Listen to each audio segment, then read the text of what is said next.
Hello दोस्तों, एक बार फिर से हम आए हैं डिस्कस करेंगे सी शार्प और सीखेंगे प्रोग्रामिंग विजुअल स्टूडियो के साथ। तो जैसा कि आपने मेरे पहले वीडियो में देखा होगा कि हमने विजुअल स्टूडियो को कैसे इंस्टॉल किया है। अगर आपने वो वीडियो नहीं देखा है तो ऊपर लिंक आ रहा होगा, वहाँ से आप सीख लें कि विजुअल स्टूडियो को हम इंस्टॉल कैसे करते हैं। उसके बाद फिर मैंने दूसरे वीडियो में वॉक थ्रू किया है विजुअल स्टूडियो का काफ़ी डिटेल में और काफ़ी जल्दी जल्दी। अगर आपने वो वीडियो नहीं देखा है तो वो भी ऊपर आई लिंक पे आ रहा होगा, तो वहाँ से आप देख सकते हैं कि visual studio basic features, properties, window tools क्या हैं, और हम एक वॉक थ्रू ले सकते हैं वहाँ से। और हमने उस वीडियो में ये भी देखा कि हम लोगों ने एक सिंपल सी शार्प में हेलो वर्ल्ड लिखा था कि किस तरह से सी शार्प में एक बेसिक प्रोग्रामिंग प्रोजेक्ट क्रिएट करके उसे एक्सिक्यूट कैसे करते हैं। आज के इस वीडियो में हम बात करेंगे सी शार्प के बेसिक फंक्शनलिटी, आखिर ये सी शार्प है क्या, और अगर हमें एक प्रोग्राम लिखना है सी शार्प में तो हम कैसे लिखेंगे उस चीज़ को। तो एक बहुत ही छोटा ओवरव्यू जो कि आपको बहुत ईजिली हेल्प करेगा समझने के लिए सी शार्प को। तो आइए मेरे साथ हम सीखते हैं सी शार्प के बेसिक्स, बहुत ही फंडामेंटल्स, और फिर धीरे धीरे उसके डीप डाइव वीडियो में हम उसकी और अंडरस्टैंडिंग बढ़ाते जाएंगे।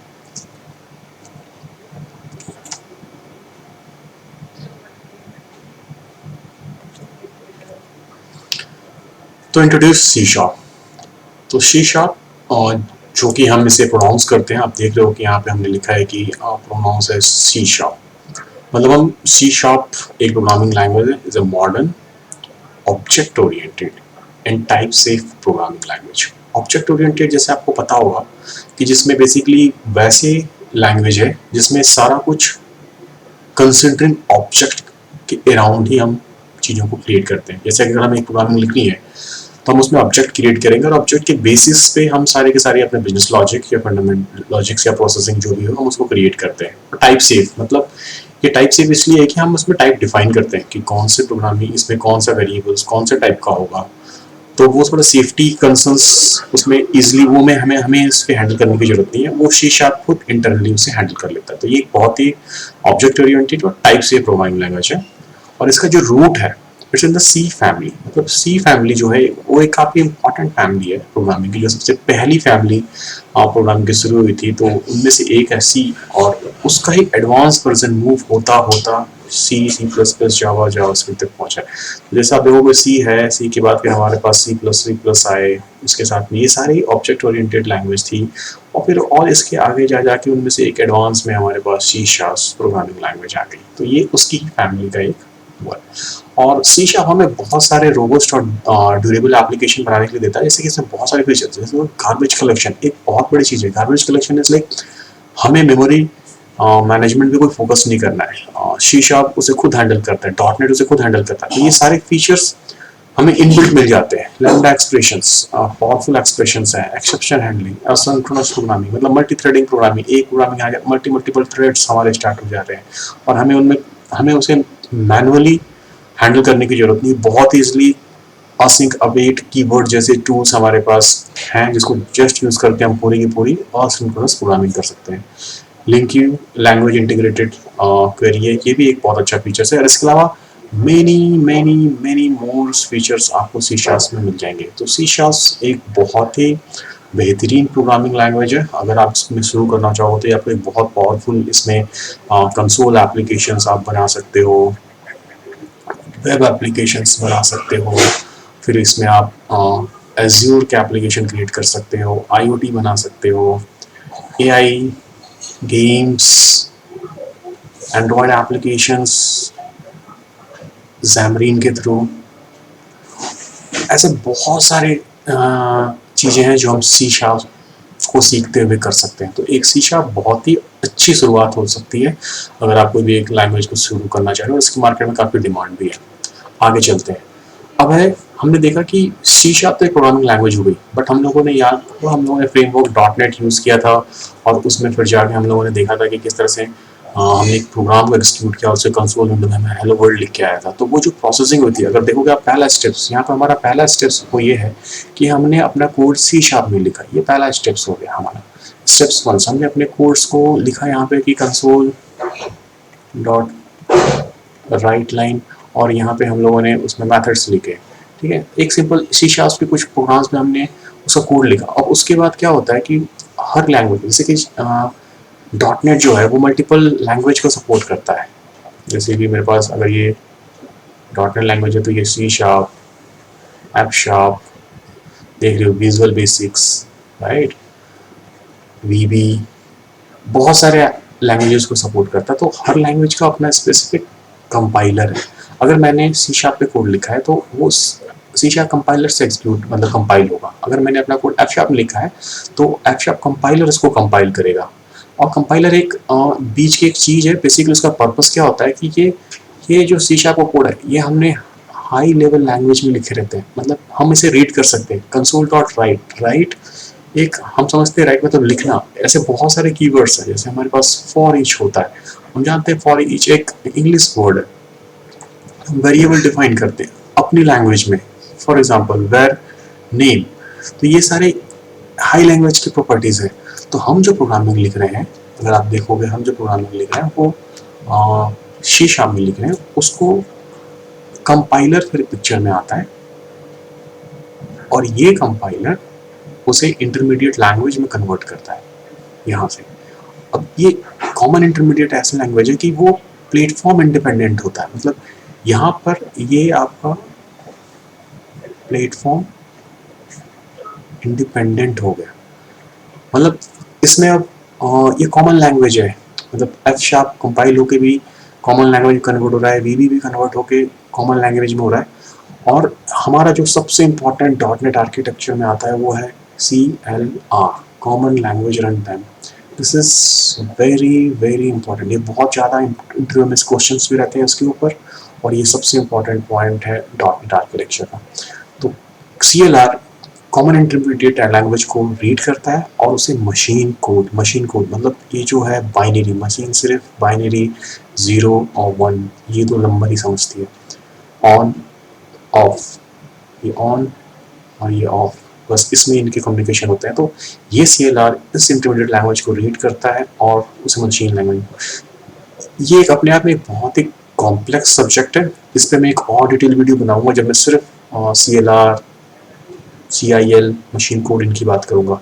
बट अभी के लिए मुझे सिर्फ आपको ओवरव्यू देना था कि आपने कोड सी शार्प में लिखा हेलो वर्ल्ड, उसके बाद उसका कंपाइलर ने उसे कंपाइल करके एक CIL में कन्वर्ट कर दिया, CLR ने उसे रीड करके उसे मशीन कोड में कन्वर्ट कर दिया और वो फाइनल एग्जीक्यूट हो गया। तो ये डॉटनेट आर्किटेक्चर का बहुत ही नॉर्मल और कॉमन फ्लो है जो सबके साथ एग्जीक्यूट होता है।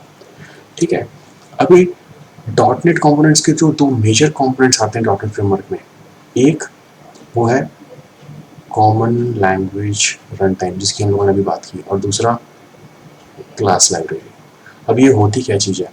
तो कॉमन लैंग्वेज रन टाइम एक एग्जीक्यूशन इंजन है जो कि एप्लीकेशन का हैंडल करता है उसके एग्जीक्यूशन को, और ये बहुत सारी चीज़ें प्रोवाइड करता है, जैसे garbage collection, type safety, exception handling and more. तो जैसे आप, मैंने यहाँ पे एक फिगर बनाया कि फॉर एग्जांपल ये एक सर्कल है CLR, आप देख रहे हो, ठीक है। इसके अंदर बहुत सारी चीज़ें हैं, जैसे बेस क्लास लाइब्रेरी का सपोर्ट है, मतलब ये CLR इसके अंदर ऐसे फंक्शनलिटी, ये थ्रेड हैंडलिंग करता है, मतलब अगर मेरे पास एग्जीक्यूशन हो तो वो थ्रेड हैंडलिंग भी करेगा। ये टाइप चेक करता है कि मैंने जिस टाइप का चेक किया है वो सारा प्रॉपर है कि नहीं, ये सिक्योरिटी करेक्ट करता है। गार्बेज कलेक्शन मतलब मेमोरीज, हम जब मेमोरी हम कोई प्रोग्राम लिखते हैं तो उसमें मेमोरी एलोकेट होती है, अब उसकी ज़रूरत है कि नहीं, क्योंकि क्या होता है बड़े बड़े कॉम्प्लेक्स प्रोग्राम लिखने में बहुत सारी मेमोरी यूटिलाइज हो सकती है। हो सकता है कि आपके सिस्टम में इतनी मेमोरी नहीं हो, तो जो चीज़ों की यूज़ नहीं हो रही है, जो अनवांटेड चीज़ है, उसे फिर से डी एलोकेट करना, मेमोरी को फ्री करना, वो सारा काम गार्बेज कलेक्शन करता है। जिट, जस्ट इन टाइम कंपाइलर, वो भी CLR का एक पार्ट है। डीबग इंजन जिसके थ्रू हम डीबग करते हैं, एक्सेप्शन हैंडलिंग। तो ऐसे बहुत सारे फीचर्स हैं जो कॉमन लैंग्वेज रन टाइम के अंदर से हमें इनबिल्ट मिलता है, और ये सारा डॉटनेट खुद हैंडल कर लेता है, हमें उसकी ओवरहेड करने की जरूरत नहीं है। तो याद रखें कि डॉटनेट आर्किटेक्चर के दो सबसे इंपॉर्टेंट कंपोनेंट्स, जिसमें से पहला है CLR, common language run time, और दूसरा होता है क्लास लाइब्रेरी। क्लास लाइब्रेरी क्या है कि जैसे अगर आपको याद होगा हेलो वर्ल्ड में हम लोगों ने यूजिंग सिस्टम करके एक लाइन लिखी थी, मतलब वो यूजिंग सिस्टम क्लास लाइब्रेरी को यूज करता है। तो ये क्लास लाइब्रेरी डॉटनेट ने इनबिल्ट बहुत सारे provide a set of APIs and type for common functionality. It provide types of string, dates, number, etc। तो अभी है क्या कि जो मेरा डॉटनेट फ्रेमवर्क है, ठीक है। ये हमें बहुत सारे इनबिल्ट लाइब्रेरी बना हुआ देता है, क्योंकि डॉट नेट ने खुद बहुत सारे चीज़ों को डेवलप कर दिया है हमारे लिए, जैसे सिस्टम है, ठीक है, या फिर कलेक्शंस आ जाते हैं, सिस्टम डॉट कलेक्शंस, ऐसे बहुत सारी चीज़ें हैं ड्राइंग्स के लिए, नंबर्स के लिए, डॉट मैथ है, और इसके अंदर हमें बहुत सारी फंक्शनलिटी इनबिल्ट मिल जाती है। जैसे मैंने कंसोल डॉट राइट लाइन लिखा था, तो ये कंसोल एक इनबिल्ट मेथड था, जो जो इनबिल्ट क्लास से मेथड बोल लो आप, इसके अंदर इनबिल्ट मेथड जो मैंने सिर्फ यूज़ किया, मैंने इसके इम्प्लीमेंटेशन लिखा नहीं, ये ऑलरेडी एक क्लास लाइब्रेरी के अंदर था। तो ऐसे क्लास लाइब्रेरी बहुत सारी लाइब्रेरी डॉट नेट हमें प्रोवाइड करता है, और उस वो सब यूज़ करके हमारी प्रोग्रामिंग बहुत ईजी हो जाती है, बहुत ज़्यादा। हमें सिर्फ logic, business logic, complex calculation अपने रिक्वायरमेंट में ध्यान देना है, बजाय इसके कि अब उसे प्रिंट कैसे करवाना है। वो सारी हमें इनबिल्ट लाइब्रेरी में मिल जाएगा, हमें सिर्फ वो मेथड्स और वो रेफरेंसेस यूज़ करने और हमें अपना बिजनेस लॉजिक लिखना है। तो ये काफ़ी प्रोग्रामिंग को ईजी बना देता है। अभी आप देखोगे कि हेलो वर्ल्ड, तो ये हमारा प्रोग्राम था जो कि लास्ट टाइम हम लोगों ने, देखो आपने यहाँ पे एक सिस्टम हमने स्टार्ट विथ यूजिंग, तो एक हेलो वर्ल्ड प्रोग्राम अगर आप देखोगे तो इसकी पहली लाइन है यूजिंग, मतलब ये हम यूज़ कर रहे हैं, ये हमारी, जो हम लोगों ने अभी प्रीवियस एप्लीकेशन में देखा कि क्लास लाइब्रेरी हम लोगों ने ये इनबिल्ट थी जिसे हमने यूज़ किया।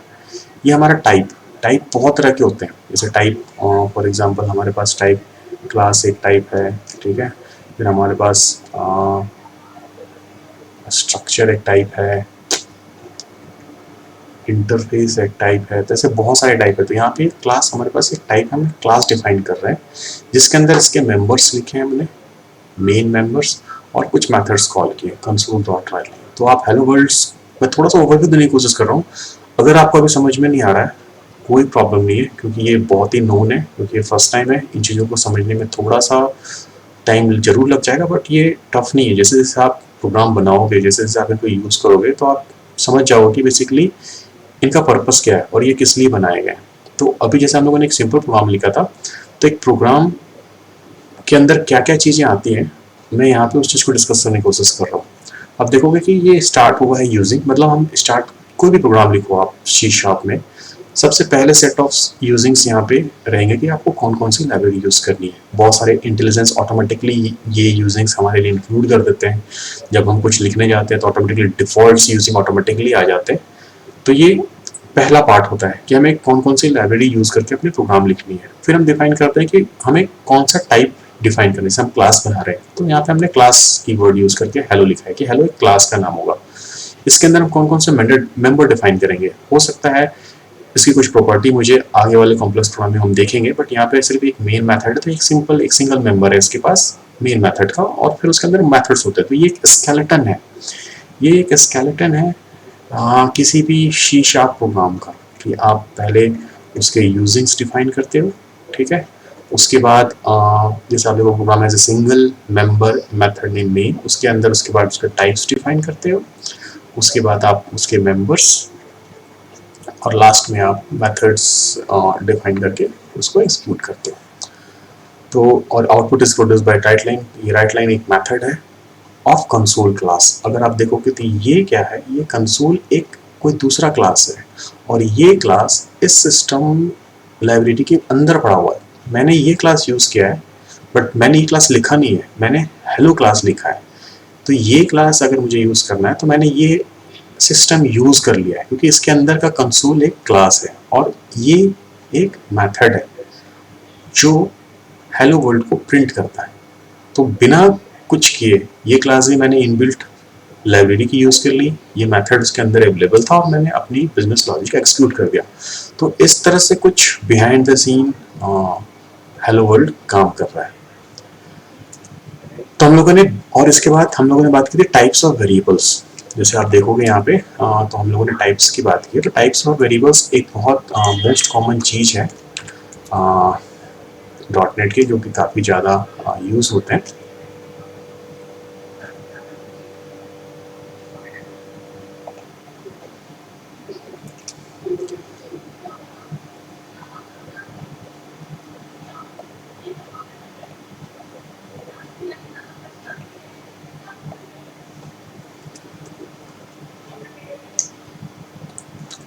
तो टाइप्स और वेरिएबल्स भी जो है वो एक बहुत इंपॉर्टेंट पार्ट है किसी भी सी शार्प प्रोग्रामिंग के लिए। तो हमारे पास बेसिकली दो तरह के टाइप्स होते हैं, वैल्यू टाइप और रेफरेंस टाइप। वैल्यू टाइप मतलब एक्चुअली वैसे हैं जहाँ पे एक्चुअल वैल्यू स्टोर होती है। तो वैल्यू टाइप क्या करते हैं, वो स्टोर वैल्यू। और रेफरेंस टाइप क्या होता है, ये स्टोर करता है एड्रेस। एक्चुअल एड्रेस स्टोर करने की बजाय ये एड्रेस स्टोर करता है और ये वैल्यू स्टोर करता है। जैसे टाइप जैसे simple, enum, structure, nullable, type value, ये वैल्यू टाइप्स हैं। सिंपल टाइप जैसे कि इंट, राइट, कैर, बूल, ये सारे सिंपल टाइप है मेरे पास। इंटीजर वैल्यू जैसे 1 2 3, कैर जैसे ए बी सी, बूल जैसे ट्रू या फॉल्स, स्ट्रक्चर, तो ये सारे वैल्यू एक्चुअल वैल्यू वहाँ पे स्टोर होती है।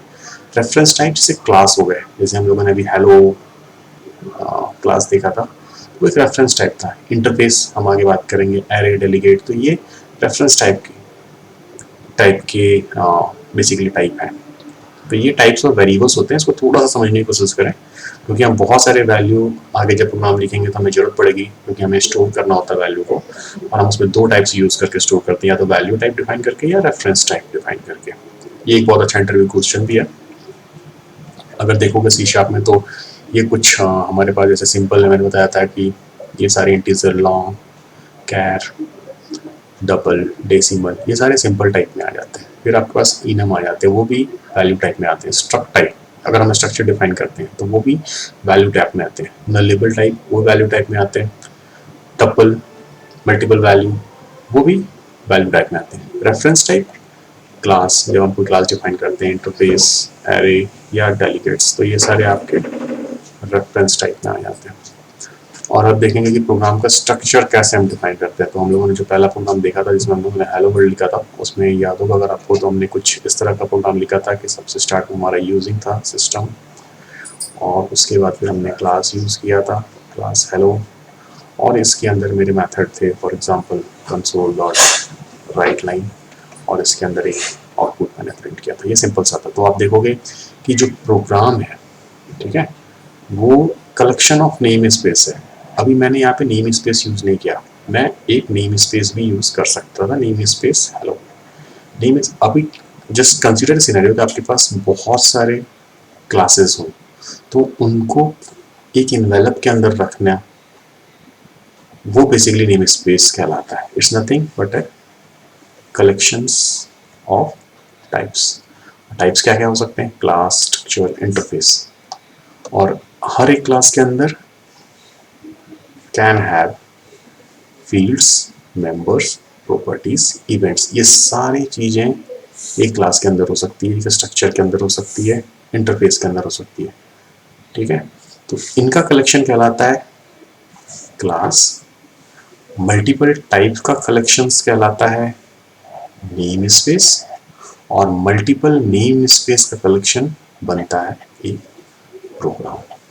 तो इस तरह से हम एक प्रोग्राम को डिफाइन करते हैं। मतलब सबसे समझ लो आपकी एक, अगर ये मेरा प्रोग्राम है, जैसे कि अगर मैं इसको एक प्रोग्राम बोलूं, तो इसके अंदर मल्टीपल्स नेम स्पेस होंगे। एक नेम स्पेस, दूसरा नेम स्पेस। अब एक नेम स्पेस के अंदर मल्टीपल टाइप्स हो सकते हैं। फॉर एग्जांपल ये क्लास, क्लास, क्लास, एक क्लास के अंदर मल्टीपल प्रॉपर्टी, फील्ड्स, इवेंट्स, ये सारी चीज़। तो इस तरह से ये मल्टीपल कलेक्शंस बना के हमारा प्रोग्राम बनता है। तो program declare types which contains members and organize into name space, class, structure. तो ये बेसिकली नथिंग बट ये एक स्ट्रक्चर है, या फिर आप बोलो इस तरह का इसका ऑर्गेनाइजेशन होता है, जिससे एक प्रोग्राम क्रिएट होता है। और इसका ये एक EXE या DLL डिपेंड करता है, वो बनता है। फिर मतलब बहुत सारे प्रोग्राम्स मिलके वो हमें एक असेंबली बनाती है। तो इसके ऊपर का असेंबली, एक असेंबली के अंदर हो सकता है मल्टीपल प्रोग्राम, राइट। एक प्रोग्राम के अंदर मल्टीपल नेम स्पेस होंगे, एक नेम स्पेस के अंदर मल्टीपल टाइप्स होंगे, एक टाइप्स के अंदर मल्टीपल फील्ड्स, प्रॉपर्टीज। तो इस तरह से ये हायरार्की होती है और ये प्रोग्राम का स्ट्रक्चर होता है। तो मुझे लगता है कि आज के लिए काफ़ी ज़्यादा हो गया। तो हम लोगों ने बेसिकली अभी तक सब कुछ देखा है, थोड़ा थोड़ा करके हम कोशिश करेंगे कि हम इसकी बेसिक अंडरस्टैंडिंग लें। तो इस तरह से हमने आज सी शार्प का टूर लिया। अब मैं कोशिश करूँगा कि हर एक टॉपिक्स पे और डिटेल्स पे जाऊँ। तो अगर मैं इसको रीविज़िट करूँ, सबसे पहले तो हम लोगों ने देखा कि सी शार्प किस तरह से ये हमारी टॉप सी प्लस प्लस या जावा फैमिली से बन के एक object oriented modern programming language है। फिर हमने डॉट नेट आर्किटेक्चर को भी समझा कि किस तरह से हम एक प्रोग्राम सी शार्प में लिखते हैं, जो उसका कंपाइलर उसे कॉमन इंटरमीडिएट लैंग्वेज में कन्वर्ट करता है, फिर वो CLR के अंदर जाता है और फिर वो मशीन कोड में कन्वर्ट होके एग्जीक्यूट होता है। तो ये डॉट नेट का आर्किटेक्चरल फ्लो था। फिर हमने देखा कि टाइप्स एंड वेरिएबल्स क्या होते हैं, ये कैसे हमारे पास वैल्यू टाइप और रेफरेंस टाइप थे, ठीक है, और इसके सैम्पल्स भी देखें। और फिर हम लोगों ने देखा कि प्रोग्राम का स्ट्रक्चर कैसा होता है, मतलब कैसे एक असेंबली या EXE, ठीक है, इसके अंदर हमारे पास मल्टीपल प्रोग्राम होते हैं, इनका कलेक्शंस, इनके अंदर मल्टीपल नेम स्पेस होते हैं, ठीक है, मल्टीपल एक नेम स्पेस के अंदर मल्टीपल टाइप होता है, फॉर एग्जांपल क्लास, ठीक है, और इसके अंदर multiples fields, members, events, methods. तो ये एक प्रोग्राम का स्ट्रक्चर था। तो इतना सारा कुछ करने के लिए, टाइम स्पेंड करने के लिए थैंक यू। अगली वीडियो में मैं फिर से किसी टॉपिक पर टच करके उसके डिटेल में जाऊँगा।